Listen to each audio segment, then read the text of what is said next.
Luke, how would you put your thoughts, feelings into words right now? Yeah, it's probably one of the most disappointing ones of the year, if I'm honest.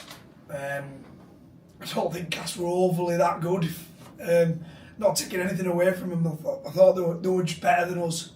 They were just better. I think they beat us to the punch in nearly every aspect.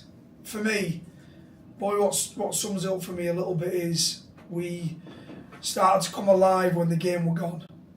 When the game were gone, we started drowning them defensively. We started running with a bit more vigour in attack, and that's really, really disappointing from my perspective, because it means that when the pressure's on, when the heat's on, we wilt a little bit. Generally good players, the very best players, the very best teams, they thrive under pressure. And when there's more at stake, they come into their own.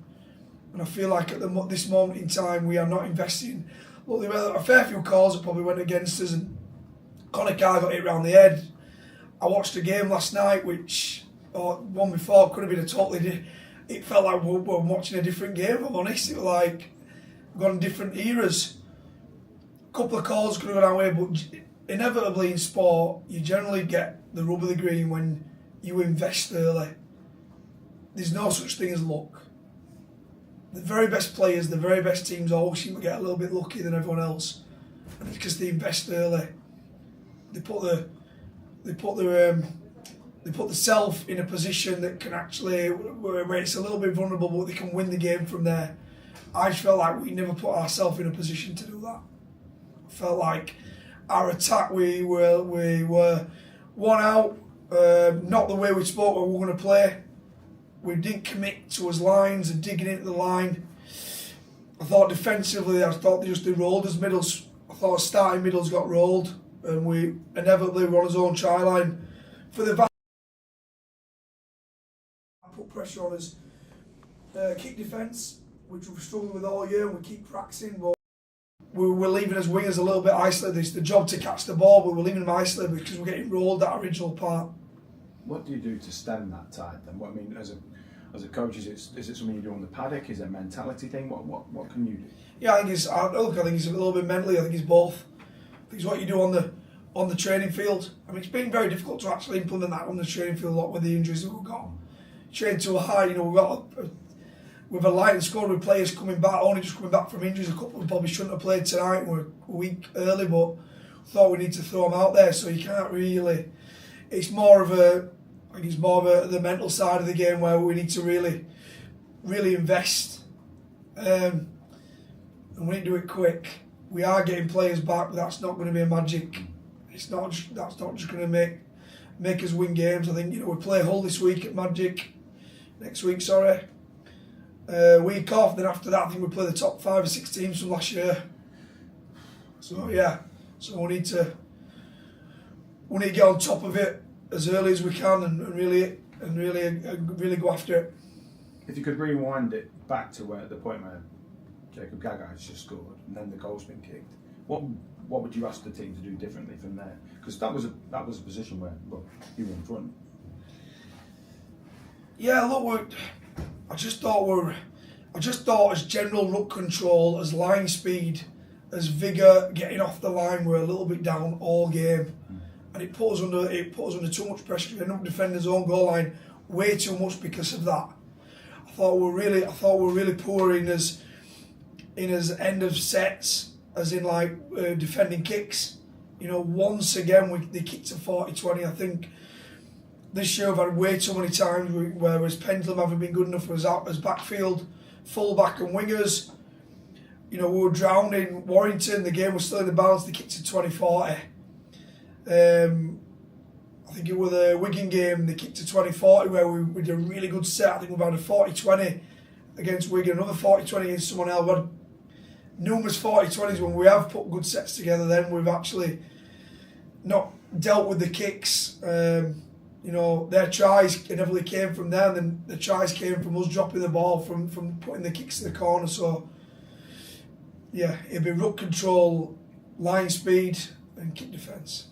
Are you urging your senior players now to say, look, you've got to be leaders. This is where Tom Burgess, you've got to earn your corner. I'm not just picking him out because there are obviously Leroy Cudjoe, there are a few senior players in the group, but is this where you're like desperate saying, I want you need to take ownership here? Yeah, of course. It can be very, very easy to blame the young lads. That look, they had a man Simbin back end half. We only had one set in about 7 or 8 minutes while they were off because we didn't control the ball. We give a 7 tackle set away, end up leading to a try. We just don't manage the game very well. Clooney coming back, Tui coming back now, Levels being back, would obviously make a big difference to that. But I'm not going to heap loads of pressure on the young lads that are in the team at the moment. Inevitably, it needs to come from the senior group. Those are the ones they've got the experience, and those are the ones that need to lead us out of this, including myself. Myself, Liam, Finn. We're the ones, along with the leadership lads, the ones that need to show the young lads, the way out. But yeah, we need to get on board very, very quickly. And obviously, it's your responsibility to pump these guys up. Who's pumping Luke Robinson up at the moment? Who's keeping your tyres inflated? Yeah, I've always been pretty good. This is in the first sort of slump of form that I've been in, whether it's been at Wigan, whether it's been at Salford, I actually played at Cass when they were going through a tricky period. I've had tricky periods at Huddersfield.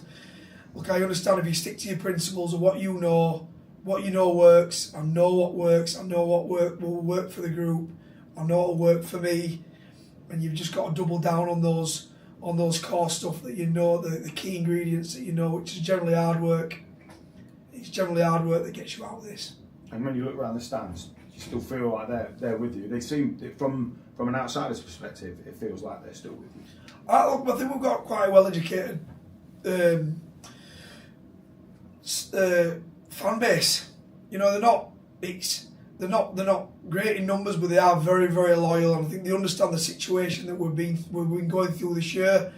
Look, that's a game we still should win, and I'm not detracting away from that. We should still win that game. The players we out on the field are good enough to win that game.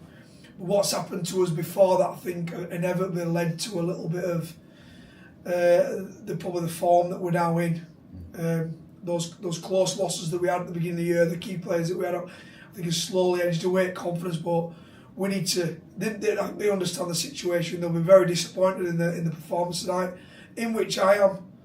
But yeah, I think they're pretty good. They generally stick with you. That's all from me. Matt just touched on it. Who's pumping you? I mean, how difficult is it as a head coach to keep getting up every morning and to keep the smile and to keep the optimism and that infection? I sort of view it this way, me. I could be, I've got a lot of friends that get up on a daily basis. Do a really, really, really tough job. I've got, mates, my two best mates run children's home and deal with the young kids that have actually got no mums and dads. I've got my other mates that are in jobs where they've got to get up and leave the family for 4 or 5 days at a time, and they don't see their own kids on a daily basis. There's a lot of pressure that goes with this job. I understood that when I took over it, but the pressures that they probably go through are probably a lot more life-threatening than mine. It probably don't feel like that when you're involved in sport, and I probably put more pressure on myself than I do anybody else. But look, I've been in very good environments. I know what works. I know how we get out of it. I know what we need doing. We just need to implement it. And we'll get, the group of players they're a good group of players still.